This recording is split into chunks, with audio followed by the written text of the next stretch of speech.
여러분 안녕하십니까? 백종국 교수입니다. 이제 제5강의 3섹션 제3절 생태정치학을 다뤄볼 시간입니다. 이전에 전쟁과 평화에 대해서 여러분들이 좀 여러 가지로 즐거운 시간이 되었기를 기대합니다. 그리고 이제 물론 당연히 그 과정에서 굉장한 그 교훈을 얻었을 것으로 보여요. 그 교훈 뭐 이제 여러분들 그 각기 시각에 따라서 교훈도 달라지겠지만, 예, 제 경우는 이렇게 보여집니다. 전쟁을 하는 나라들은 망한다. 그러면 누가 흥하느냐? 전쟁의 물건을 팔아먹는 나라가 흥한다. 이런 거죠. 전쟁을 하는 나라는 망하고 전쟁하는 사람들 국가들에게 물건을 팔아먹는 그런 나라는 강대국이 된다.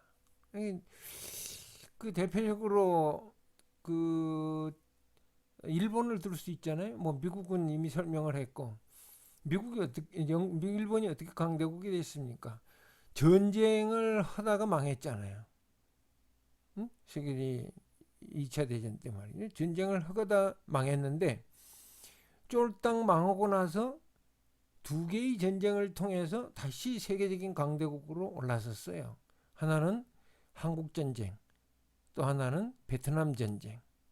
이 두 개의 전쟁을 통해서 그 이 전쟁에 쓰일 물자들을, 방대한 물자들을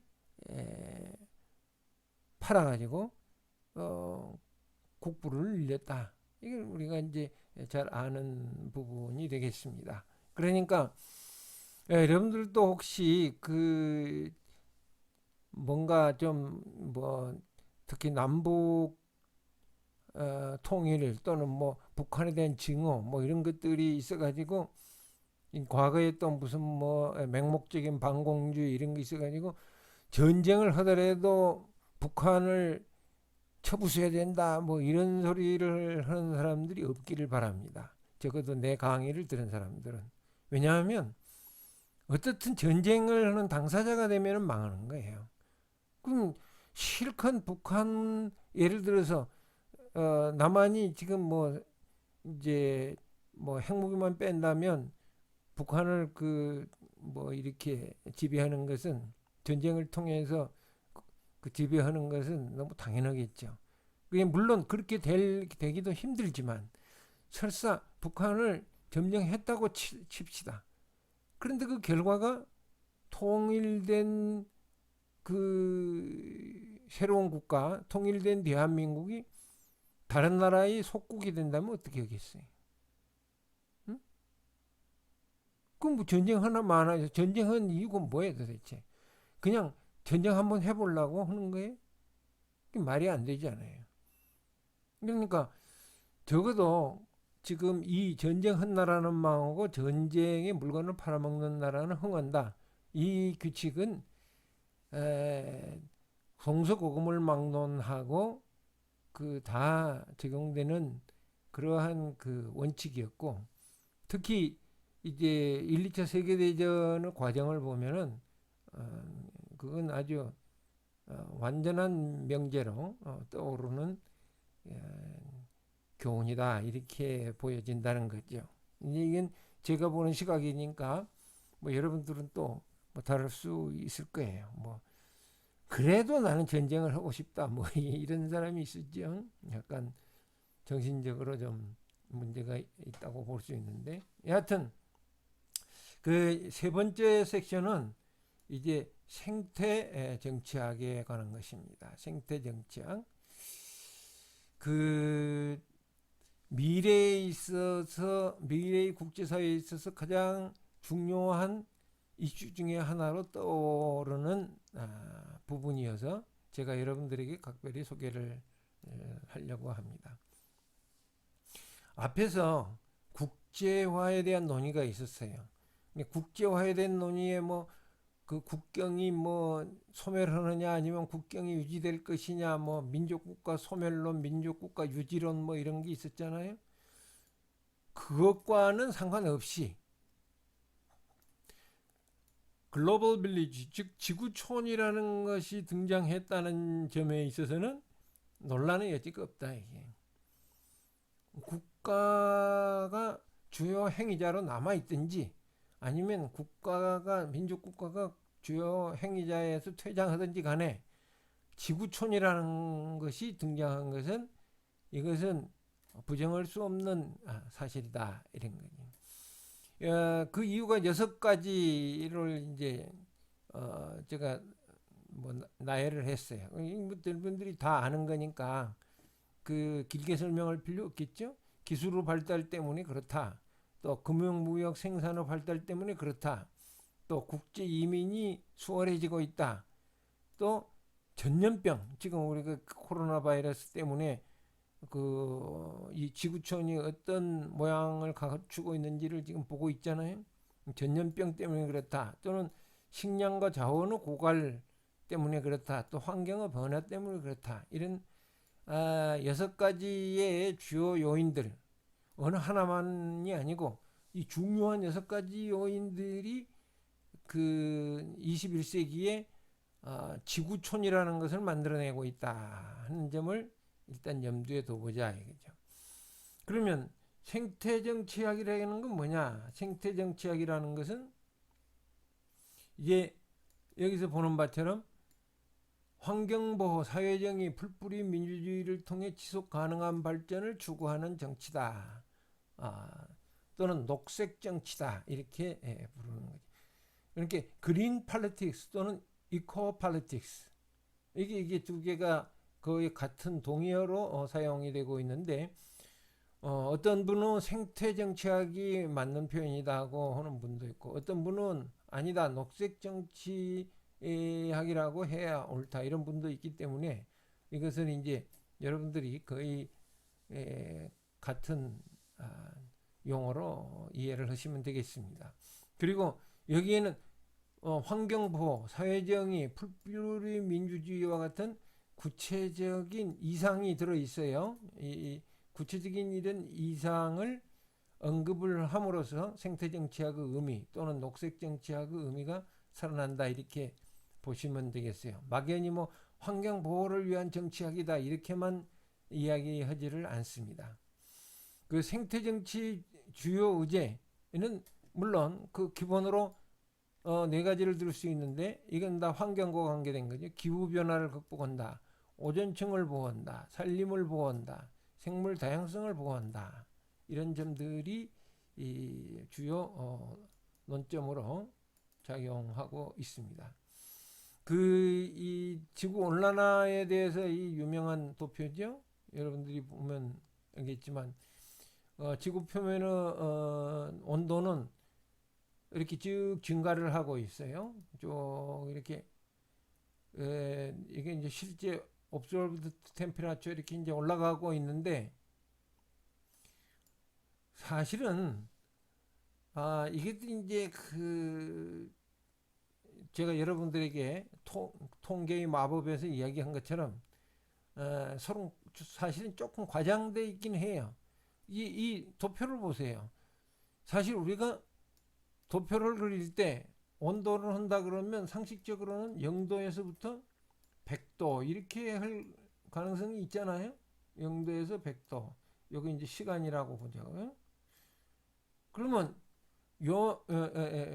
여기 지금 그림이 여기서는 잘 안 보이니까 여기다가 합시다. 그 0도에서 말하면 100도를 기준으로 한다. 그러면 요건 이제 시간이라고 본다면 현재 여기 나와 있는 시간대로 하면 그저 여기 1도, 1도, 2도 정도 수준에서 지금 이렇게 증가를 하고 있는 거예요. 그러면 이 기준으로 본다면 지금 온도의 그 변화는 별 차이가 없는 거나 마찬가지예요. 100도를 기준으로 보면.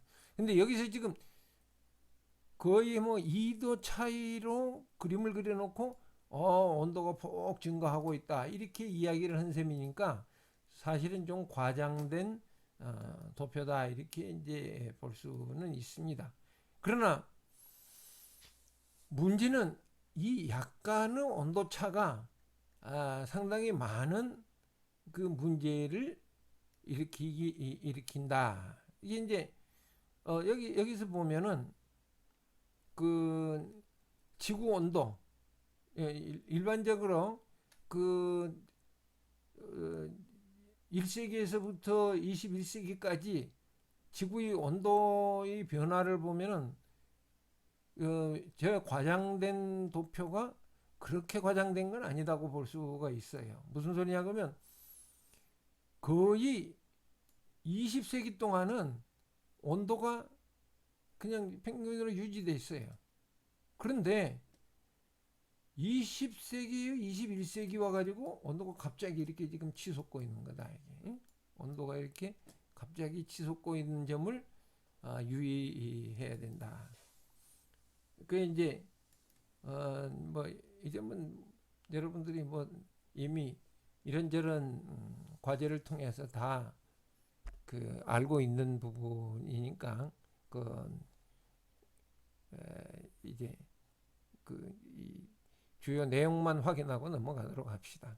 근데 그러나 그 내용을 이게 지금 뭐 6가지 뭐 7가지 이렇게 이야기했을 때 확인을 해두는 것이 중요한 게 혹시 무슨 주관식으로 이 말하자면 그 지구촌의 등장 원인에 대해서 논하라 이런 시험이 나왔다고 치자요. 이게 이제 7급 이상 가면은 주관식 시험이 주로 많이 나오는데 이런 그 질문이 나왔다. 그러면 아이고 이것을 그 뭐에 뭐 무슨 식량 자원 고갈 뭐 환경 변화 이 두 가지만 언급을 해버리면 이 사람은 떨어질 가능성이 많아요. 그렇잖아요. 왜냐하면 다른 사람은 기술 발달부터서 환경 변화까지 6개를 이야기할 건데 그 저기 이것이 기억이 안 나는 사람은 겨우 이 2가지 정도 이야기하고 끝난다. 그럼 비교가 안 되잖아. 경쟁력이 없어요. 그러니까 우리가 이제 그 이 개론을 중시하고 배우고 또 시험에서 주로 개론이 나오는 이유는 포괄적인 교양으로서의 지식을 갖고 있느냐는 것을 검증하려고 하는 거니까 여기서 뭐 깊은 분석이 없더라도 대충 이 내용들은 자신이 질문을 받았을 때 서술할 정도로 가지고 있는 것이 좋다. 여기도 마찬가지 생태정치학도 이제 지속 가능한 발전에 가면 조금 더 아이템이 늘어나는데 이제 위에서 이야기하는 생태정치학이면 주로 이제 환경보호에다가 초점을 두고 있어요. 그러나 생태정치학의 내용에 사회정의와 풀뿌리 민주주의도 들어있다고 지금 설명을 했습니다. 이 정의에. 그러면 생태정치 주요 의제, 환경보호에 관한 것만은 아닐 것이다. 예. 그것을 다른 표현으로 지속 가능한 발전이라고 부르기도 합니다. Sustainable Development. 그러니까 지속 가능한 발전의 정의는 뭐죠? 미래 세대의 생존 가능성을 희생하지 않으면서 현재 세대의 욕구를 충족하는 방식의 발전. 이것도 좀 정의가 좀 길기는 합니다만 사실은 그 핵심은 희생하지 않으면서 충족하는 방식이에요. 그러니까 뭘 희생하지 않으면서 미래 세대의 그 가능성을 생존 가능성을 희생하지 않으면서 뭘 충족하는 거? 현재 세대의 욕구를 충족하는 거. 그 말은 지금 현재는 현재 세대의 욕구를 충족하는 데만 그거보다는 문제의식이 들어있는 거죠. 이 개념 자체에. 따라서 이것을 이해를 한다면은 따로 이 개념을 이 정의를 외려고 노력할 필요도 없어요. 다시 한번 이야기하면 뭐예요? 희생하지 않으면서 충족한다. 응? 뭘 희생하지 않으면서 미래 세대의 생존 가능성을 희생하지 않으면서 뭘 충족해? 현재 세대의 욕구를 충족한다. 이런 거죠. 그런 좋은 것이 어디가 있냐 이게죠. 사실은 그건 일종의 딜레마와 같은 거예요. 사실은 왜 딜레마와 같아요? 이거 일정한 그 지구가 이 수용할 수 있는 일정한 한계가 있는데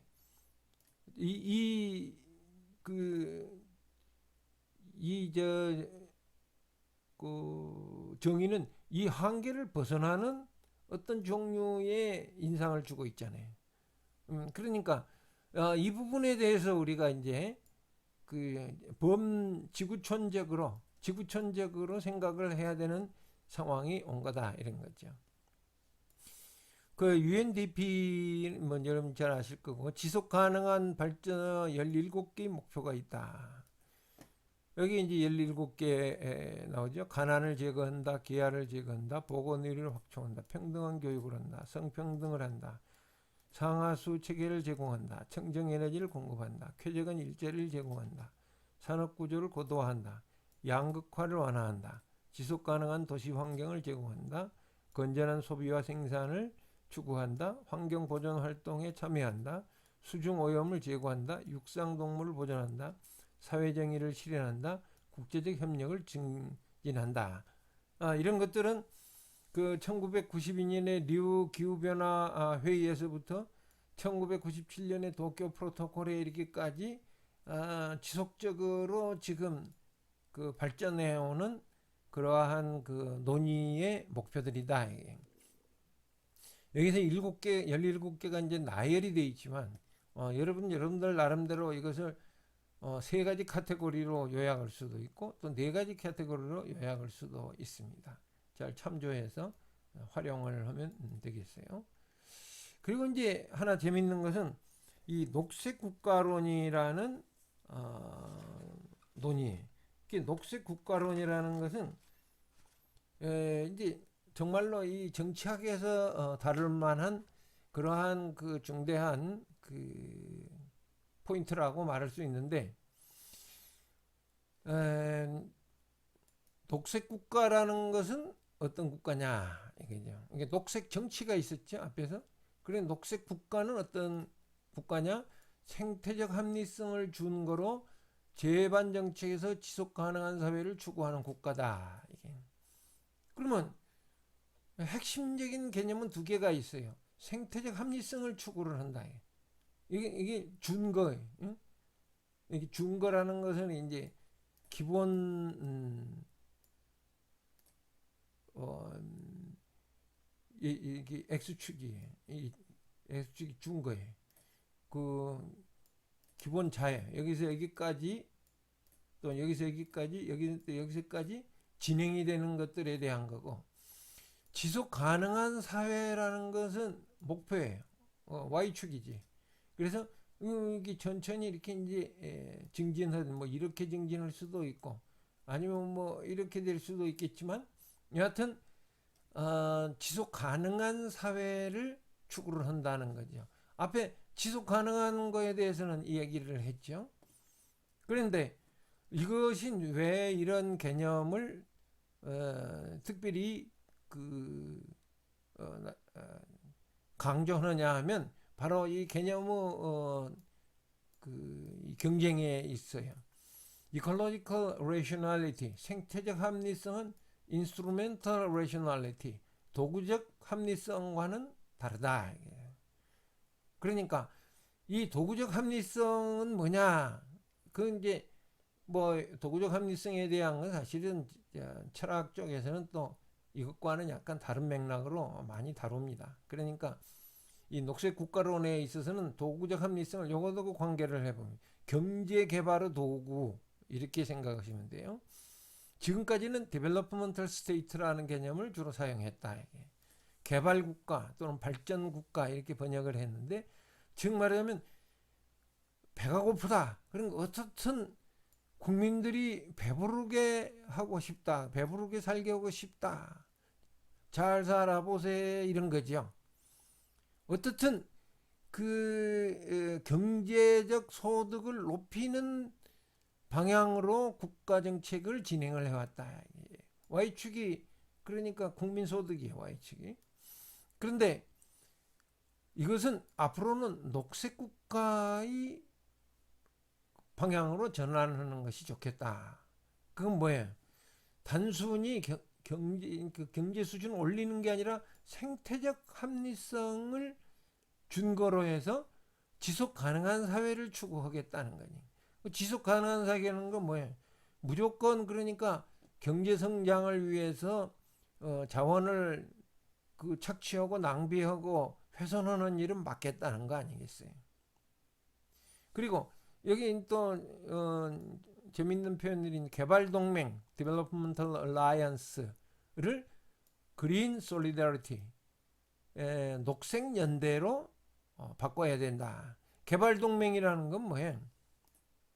사실은 국민들을 배부르고 따뜻하게 해주면은 그것이 최고고 그것을 달성한 그러한 집단은 계속 권력을 누릴 수 있다. 이 개발동맹의 내용이에요. 사실은 여러분들이 잘 알다시피 제3세계에서 군사 쿠데타를 해가지고 보통 훈타라고 불리우는 그러한 군사 평의회를 구성한 거고, 이들이 또 지역 국가 내에 있는 소수의 자본가들하고 서로 동맹을 맺어서 어쨌든 잘 먹고 잘 살게 해주면 되는 거 아니냐, 이렇게 이야기를 한다. 그리고 이들이 주로 많이 사용하는 논리가 뭐야 그러면 민주주의는 배가 불러야 그것도 가능하니까 배 부를 때까지는 계속 독재를 할 수밖에 없지 않겠냐, 이렇게 주장을 해왔어요.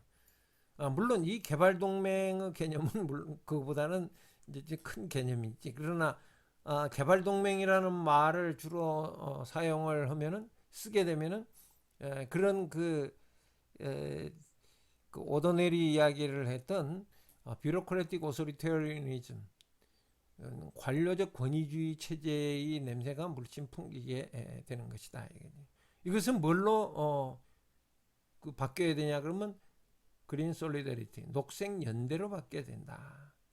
이 녹색 연대에 대해서는 이미 이제 제가 저기 협치를 이야기했듯이 녹색 연대 또는 녹색 협치 이야기는 다음에 곧 나올 것입니다. 문순홍 씨 편찬한 녹색 국가의 탐색이라는 책이 여러분들이 한번 참조해 보시면 기본적인 이해는 충분히 진행할 수 있을 것이다, 이렇게 보여져요.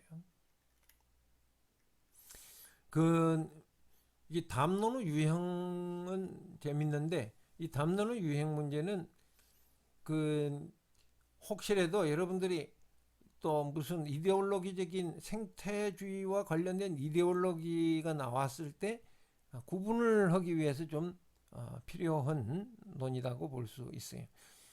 생태 절대주의라는 담론이 있고 생태 무정부주의라는 담론이 있고 녹색 국가라는 담론이 있어요. 앞에서 언급한 거죠. 생태 절대주의는 국가의 역할을 문제의 해결자로 보는 거죠. 그리고 이게 문제 해결의 전략과 논리에 있어서는 기존 국가를 그대로 유지하고 국가주의 또는 생태 권위주의, 생존주의, 마치 그건 발전주의 동맹, 개발 동맹과 마찬가지. 개발 대신에 그냥 생태를 넣었을 뿐이에요. 그래서 특징이 뭐냐 그러면 선을 위해서는 어느 정도 악을 행할 수 있다, 이렇게 이야기를 하는 거지. 그러면서 군사 독재 또는 뭐 개인 독재를 서슴없이 진행을 하게 됩니다. 이런 것이 이제 생태 파시즘이라고 얘기하는데, 경제 성장을 중요하는 파시즘에서 생태를 강조하는 파시즘으로 전환할 위험이 있다, 이거죠. 그러면 요거는 요거 이제 한쪽 극이라면 또는 다른 쪽 극은 생태 무정부주의. 이건 무정부주의 여러분들이 알게 아나키즘. 이건 국가를 어떻게 보고 있냐 그러면 문제의 제공자로 보고 있다 하는 거죠. 그럼 국가 문제를 제공자라는 건 뭔 뜻이냐? 지금 이야기한 것대로 개발동맹 또는 개발국가를 해가지고 생태를 파괴하고 오로지 경제성장에다가만 강조점을 두어왔기 때문에 사실 국가는 이제 필요 없다는 거지. 그래서 문제 해결과 전략을 한다면 기존 국가를 해체하는 거. 그 때문에 무정부주의라는 표현을 썼는데 또는 반국가주의, 이제 무정부주의나 공동체주의. 그래서 이거는 조금 맥락이 달라. 무정부주의는 정부의 권위를 인정하지 않겠다는 거지만 공동체주의는 어느 정도 정부의 권위를 인정을 하지만 삶의 방식은 공동체 중심으로 나가겠다 이런 거예요. 이게 이제 앞에 설명한 것처럼 이 개발주의 디벨로프멘탈리즘의 반동으로 발생을 했던 것이고 주로 이제 극좌적인 주장을 하는 사람들 중에 주로 이야기를 하는 겁니다. 이게 극우적인 주장과 극좌적인 주장이 서로 이제 이쪽 저쪽으로 극을 나눌 수 있다 이거죠.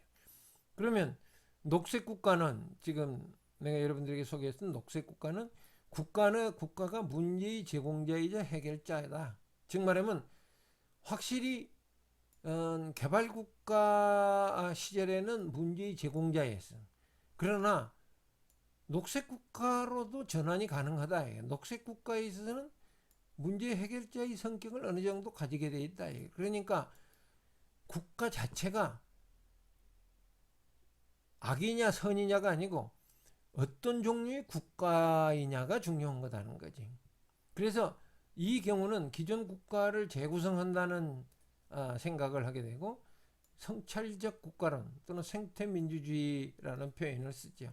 뭐 말은 뭐 근사한데 그냥 이 근사하게 쓰는구나 이렇게 생각을 하시면 돼요. 성찰적 국가론이라는 건 이제 국가라는 권위체를 무비판적으로 받아들이는 게 아니다 이런 뜻이에요. 과연 이 국가가 우리 생존에 또는 지속 가능성에 어느 정도 부합한 성격을 가지고 있느냐는 것을 돌이켜 본다 이런 뜻이에요.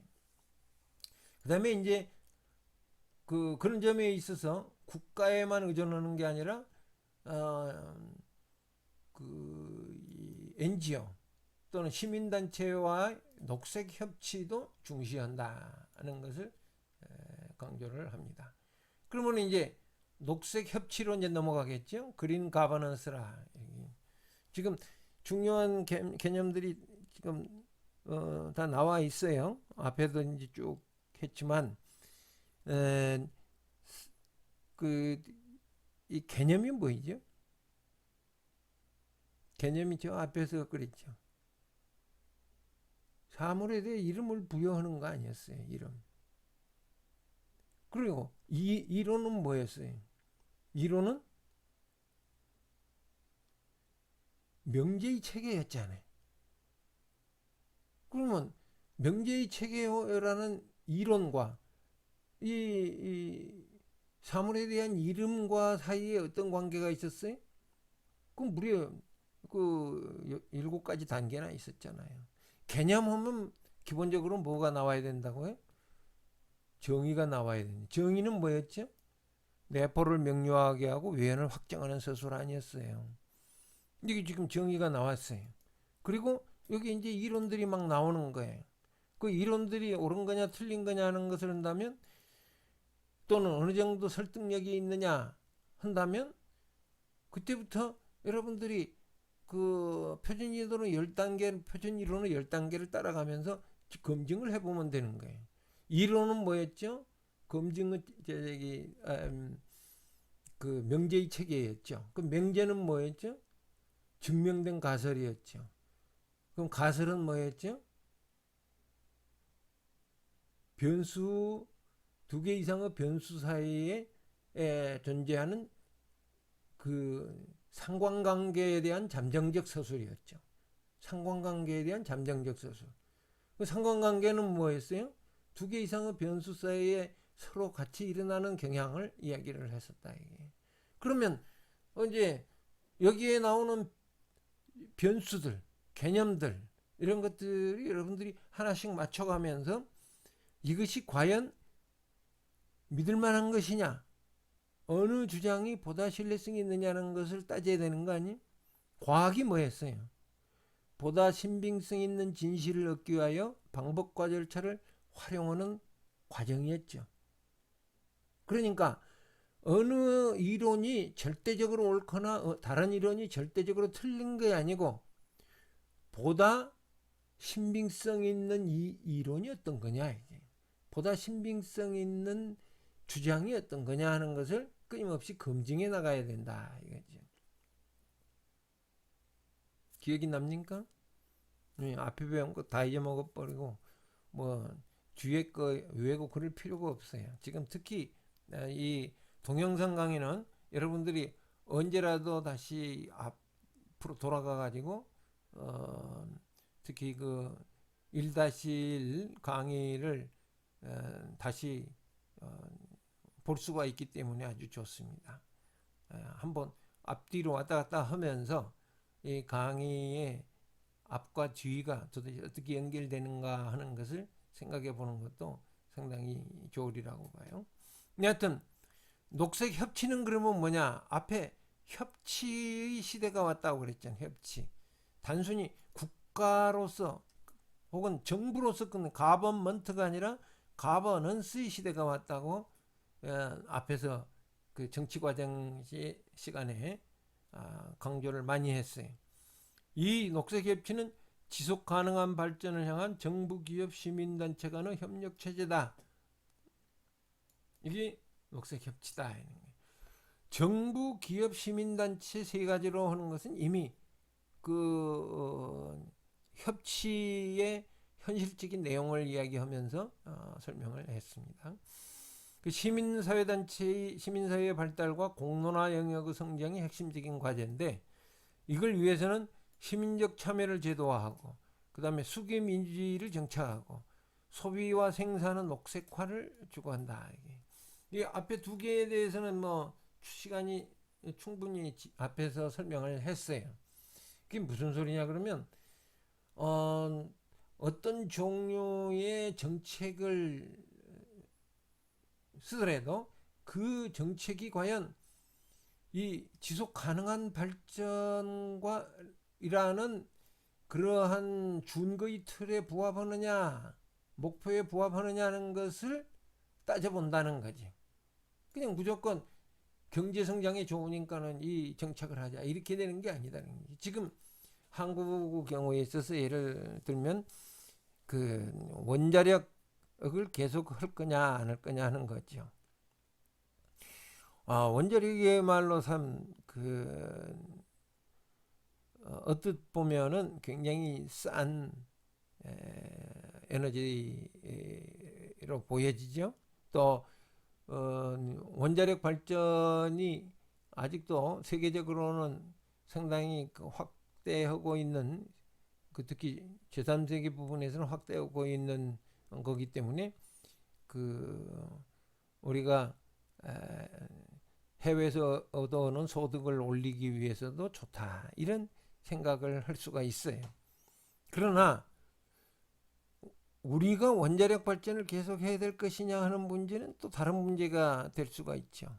특히 이제 일본에서 그 발생한 사건들을 여러분들이 이제 겪었기 때문에 뭐 다 봤기 때문에 이 원자력 발전이 자칫 잘못하면 국가의 운명에 치명적인 타격을 줄 수도 있는 것이구나 하는 것을 이제 이해를 했어요.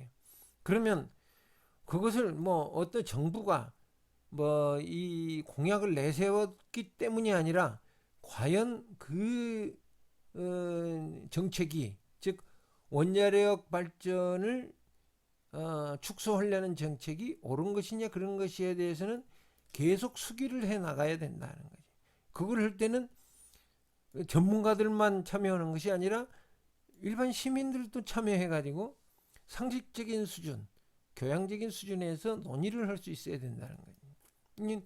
바로 이런 것들이 녹색 협 이런 걸 하려고 그러면 당연히 정부 기업뿐만 아니라 시민단체도 중요한 주체로서 참여를 해야 된다는 거죠.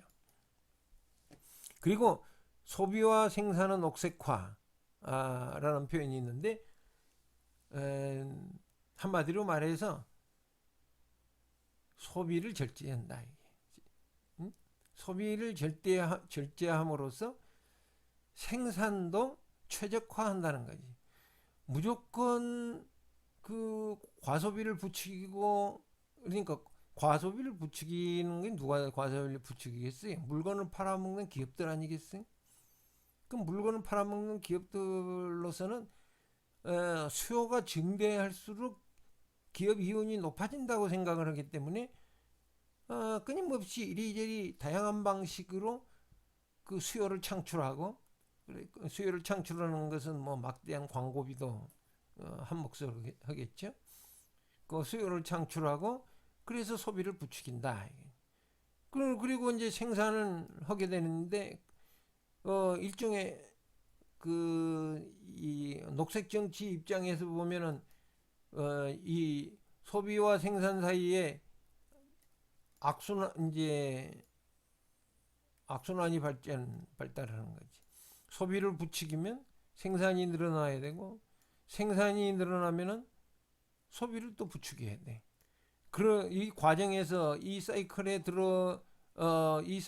지금 하는 것은 사실은 이 지구를 우리가 지구촌이라 그랬잖아요. 우리가 지금 살아가고 있는 이 지구를 과도하게 착취하고 파괴하는 결과를 초래할 것이라는 것이 핵심이니까 그 말은 뭐예요? 근본적으로 우리가 필요한 소비의 수준을 일정한 정도로 절제를 하자는 거지. 근데 제가 재밌는 책을 하나 소개를 하면 로버트 스키델스키 교수가 쓴 How Much is Enough? 얼마나 있어야 충분한가? 얼마나 있어야 충분한가? 여러분들은 얼마나 있어야 충분합니까? 연봉을 기준으로 볼 때, 얼마나 있어야 충분할 것 같아? 제가 그 대면 강의를 한다면은 뭐 투표도 원래 하는데 이게 동영상 강의 가장 큰 약점이 투표를 못 한다는 거예요. 뭐 로버트 스키델스키 이제 영국을 기준으로 이야기를 했을 때 이제 한 3만 불 정도 이야기를 합니다. 3만 불이 얼마예요? 지금 3만 불이니까 이 3만 불은 얼마 안 되네. 여하튼 뭐 우리 지금 대학 교수가 이제 저 정도 한 20년에 30년 근무를 하고 은퇴하면은 연금이 거의 뭐 한 350일 내외 정도 돼요. 이건 비밀이지만 제가 공개를 하지 뭐. 그러면 그거 가지고 뭐 궁색하냐? 천만의 말씀이 그 정도 가지고는 노후를 사는데 뭐 문제가 없지 않냐 이게 로버트 스키델스키 이야기는. 근데 뭐 얼마나 더 있어야 된다고 계속 이 소득을 증대시키기 위해서 이 자연을 착취하고 환경을 파괴할 거냐 이게. 사실은 이 문제는 앞에서 이야기를 한 것처럼 뭡니까 양극화 해소하고도 관계 있어요. 한국은 이미 1인당 GDP가 이제 3만 불을 넘었어요. 그렇다 그러면 소득을 더 증대시키기 위해서 돈을 더 벌기 위해서 노력할 필요는 없지 않느냐 이렇게 볼 수 있어요. 그러나 가만히 따지 보면 그럼 모든 사람이 다 3만 불을 평균으로 그 소득을 가지고 있느냐? 천만의 말씀이거든. 지금 그 상당수의 아이들이 그저 뭡니까? 점심을 굶고 있다는 거 아니에요. 대한민국에서는 그런 게 있을 수가 없죠. 그래서 이제 그 문제를 해소를 뭐 거의 해소한 걸로 알고는 있습니다만 얼마 전까지만 해도 상당수의 아이들이 점심을 굶고 있다. 하는 이야기예요. 그만큼 양극화가 해소가 안 되니까 그러면 미니멈 소득이 3만 불이 돼야 된다면 그러면 지금과 같은 그 소득 분포에 보면 상위권에 가면은 소득이 얼마가 될지 이게 가늠이 안 된다 이게 그래서 평균이라는 것이 가지는 마법이에요. 통계의 마법에서 여러분들에게 내가 얘기를 했지만 그냥 숫자를 이야기를 하는 것은 진실의 절반만 이야기를 하는 거예요. 평균 3만 불이다. 그러면 국민이 다 3만 불씩 받는 버는 거냐? 천만의 말씀이다. 이런 얘기죠. 그러나 스키들스키 이야기를 확실하게 여러분들이 기억을 해주시기 바랍니다. 얼마나 있어야 충분한가? 그 유명한 그 에피소드가 있잖아요.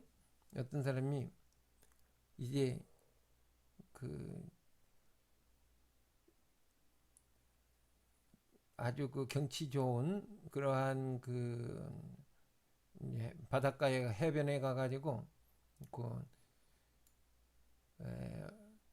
어떤 어부처럼 보이는 사람이 배를 작은 배를 대놓고 거기서 한가하게 이제 낮잠을 즐기고 있으니까 그 당신 말이지 이런 식으로 그 일도 않고 이렇게 낮잠 자고 그러면 어떻게 하냐. 그러니까 이제 그 사람이 그러면 어떻게 해야 된다는 겁니까? 그러니까 그러면 당신 열심히 고기를 잡아야 되는 거 아니냐.